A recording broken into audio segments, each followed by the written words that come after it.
ولقد آتينا داود وسليمان علما وقال الحمد لله الذي فضلنا على كثير من عباده المؤمنين. وورث سليمان داود وقال يا أيها الناس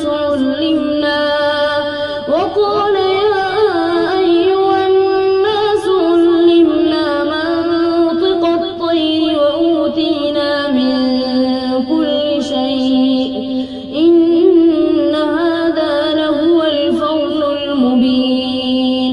وحشر لسليمان جنوده من الجن والإنس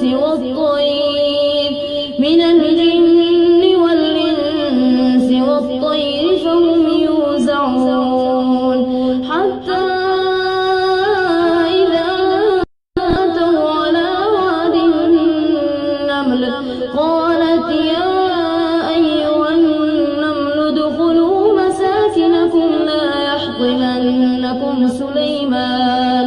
لا يحطمنكم سليمان وجنوده وهم لا يشعرون.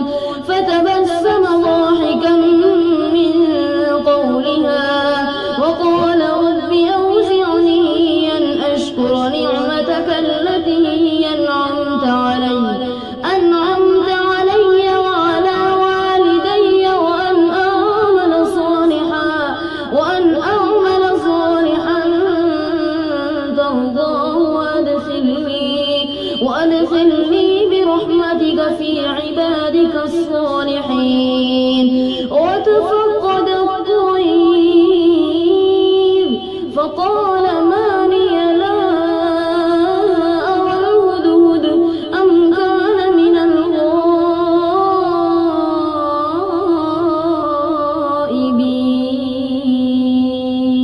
لأعذبنه عذابا شديدا أو لأذبحنه أو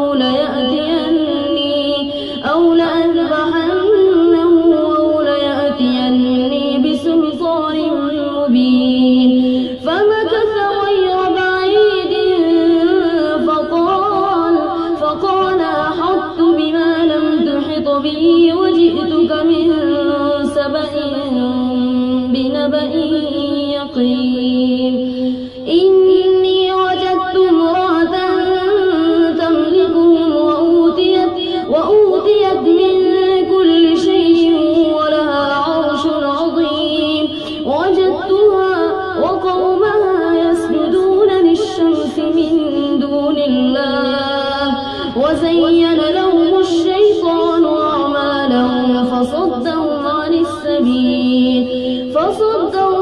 السبيل فهم لا يهتدون. ألا يسجدوا لله الذي يخرج الخبأ في السماوات والأرض ويعلم ما تخفون وما تعلنون. الله لا إله إلا هو رب العرش العظيم. الله أكبر. قال سننظر أصدقت أم كنت من الكاذبين. اذهب بكتابي هذا فألقه إليهم ثم تول عنهم فانظر ماذا يرجعون. قالت يا أيها الملأ إني يلقي إلي كتاب كريم. إنه من سليمان وإنه بسم الله الرحمن الرحيم. ألا تعلوا علي وأتوني مسلمين. قالت يا أيها الملأ وافتوني في أمري ما كنت قاطعة أمرا حتى تشهدون. قالوا نحن أولو قوة وأولو بأس شديد والأمر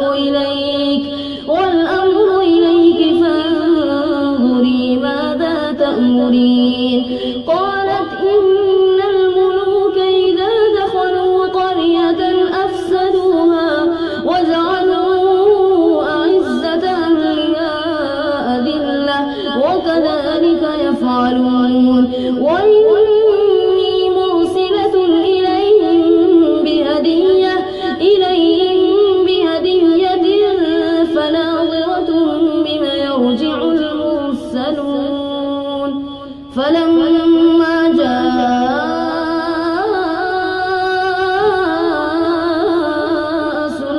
سليمان قال أتمدونني بمال فما آتاني الله خير مما آتاكم بل أنتم بهديتكم تفرحون ارجع إليهم فلنأتينهم بجنود لا قبل لهم بها ولنخرجنهم منها ذلة وهم صاغرون قال يا أيها الملأ أيكم يأتيني بعرشها قبل أن يأتوني مسلمين قال عفريت من الجن يناتيك به قبل أن تقوم من مقامك وإني عليه لقوي أمين قال الذي عنده علم من الكتاب أنا آتيك به قبل أن يرتد إليك طرفك فلما رآه مستقرا عنده قال هذا من فضل ربي ليبلوني أأشكر أم أكفر ومن شكر فإنما يشكر لنفسه ومن كفر فإن ربي غني كريم قال نكروا لها عرشها ننظر تهتدي أم تكون من الذين لا يهتدون فلما جاءت قيل هكذا عرشك قالت كأنه هو وأوتينا العلم من قبلها وكنا مسلمين وصدها ما كانت تعبد من دون الله إنها كانت من قوم كافرين قيل لها ادخل الصرح فلما رأته حسبته لجة وكشفت عن ساقيها قال إنه صرح ممرد من قوارير قالت رب إني ظلمت نفسي وأسلمت مع سليمان لله رب العالمين ولقد أرسلنا إلى ثمود أخاهم صالحا أن اعبدوا الله فإذا هم فريقان يختصمون قال يا قوم لم تستعجلون بالسيئة قبل الحسنة لولا تستغفرون الله لعلكم ترحمون قالوا اطيرنا بك وبمن معك قال طائركم عند الله بل أنتم قوم تفتنون وكان في المدينة 9 رهط يفسدون في الأرض ولا يصلحون قالوا تقاسموا بالله لنبيتنه وأهله ثم لنقولن لوليه ما شهدنا مهلك أهله وإنا لصادقون ومكروا مكرا ومكرنا مكرا وهم لا يشعرون فانظر كيف كان عاقبة مكرهم أنا دمرناهم وقومهم أجمعين فتلك بيوتهم خاوية بما ظلموا إن في ذلك لآية لقوم يعلمون وأنجينا الذين آمنوا وكانوا يتقون ولوطا إذ قال لقومه إنكم لتأتون الفاحشة أئنكم لتأتون الفاحشة وأنتم تبصرون أئنكم لتأتون الرجال شهوة من دون النساء بل أنتم قوم تجهلون فما كان جواب قومه إلا أن قالوا أخرجوا آل لوط من قريتكم إنهم أناس يتطهرون فأنجيناه وأهله إلا امرأته قدرناها من الغابرين وأمطرنا عليهم مطرا فساء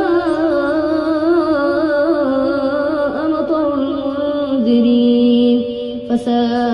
المنذرين قل الحمد لله وسلام على عباده الذين اصطفى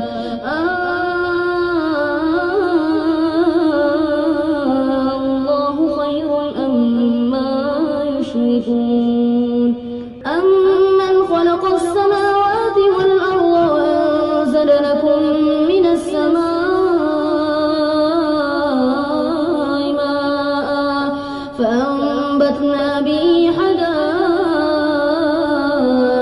ذات بهجة ما كان لكم أن تنبتوا شجرها أإله مع الله بل هم قوم يعدلون أمن جعل الأرض قرارا وجعل خلالها أنهارا وجعل لها رواسي وجعل بين البحرين حاجزا أإله مع الله بل أكثرهم لا يعلمون أمن يجيب المضطر إذا دعاه ويكشف السوء ويجعلكم خلفاء الأرض أإله مع الله قليلا ما تذكرون أمن يهديكم في ظلمات البر والبحر ومن يرسل الرياح بشرا بين يدي رحمته أإله مع الله تعالى الله عما يشركون أمن يبدأ الخلق ثم يعيده ومن يرزقكم من السماء والأرض أإله مع الله قل هاتوا برهانكم إن كنتم صادقين قل لا يعلم من في السماوات والأرض الغيب إلا الله وما يشعرون أيان يبعثون بل ادارك علمهم في الآخرة بل هم في شك منها عمون وقال الذين كفروا وإذا كنا ترابا وآباؤنا إنا لمخرجون لقد وعدنا هذا نحن وآباؤنا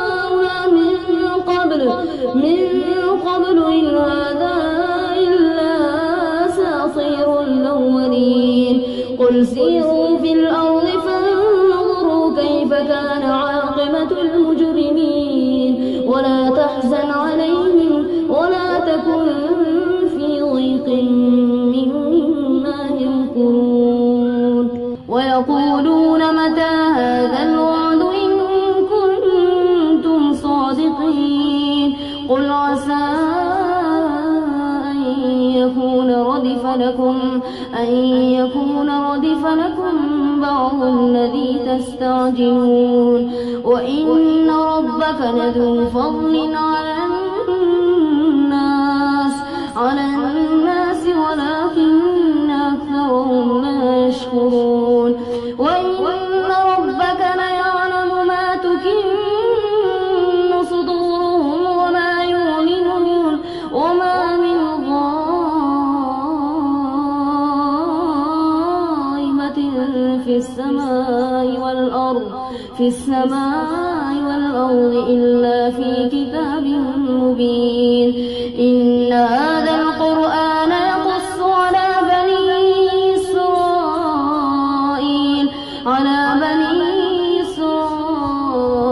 أكثر الذي هم فيه يختلفون وإنه لهدى ورحمة للمؤمنين.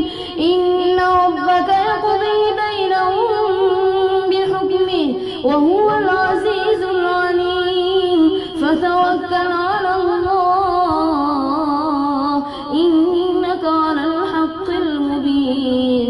إنك لا تسمع الموتى ولا تسمع الصم الدعاء إذا ولوا مدبرين. وما أنت بهاد العمي عن ضلالتهم إن تسمع إلا من يؤمن بآياتنا فهم مسلمون. وإذا وقع القول عليهم أخرجنا لهم دابة من الأرض تكلمهم أن الناس كانوا بآياتنا لا يوقنون. ويوم نحشر من كل أمة فوجا ممن يكذب بآياتنا فهم يوزعون حتى إذا جاءوا قال كذبتم بآياتي ولم تحيطوا بها علما أم ماذا كنتم تعملون. ووقع القول عليهم بما ظلموا فهم لا ينطقون. ألم يروا أنا جعلنا الليل ليسكنوا فيه والنهار مبصرا إن في ذلك لآيات لقوم يؤمنون. ويوم ينفخ في الصور ففزع من في السماوات ومن في الأرض إلا من شاء الله وكل أتوه داخرين. وترى الجبال تحسبها جامدة وهي تمر مر السحاب صنع الله الذي يتقن كل شيء إنه خبير بما تفعلون. من جاء بالحسنة فله خير منها وهم من فزع يومئذ آمنون.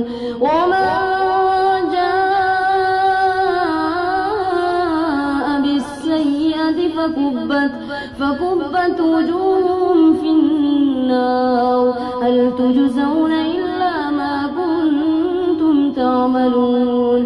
إنما أمرت أن أعبد رب هذه البلدة الذي حرمها وله كل شيء وأمرت أن أكون من المسلمين وأن أتلو القرآن. فمن اهتدى فإنما يهتدي لنفسه ومن ضل فقل إنما أنا من المنذرين. وقل الحمد لله سيريكم آياته فتعرفونها وما ربك بغافل عما تعملون.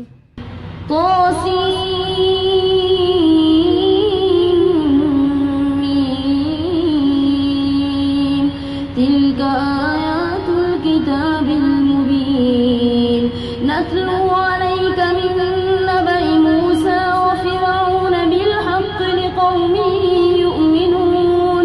إن فرعون علا في الأرض وجعل أهلها شيعا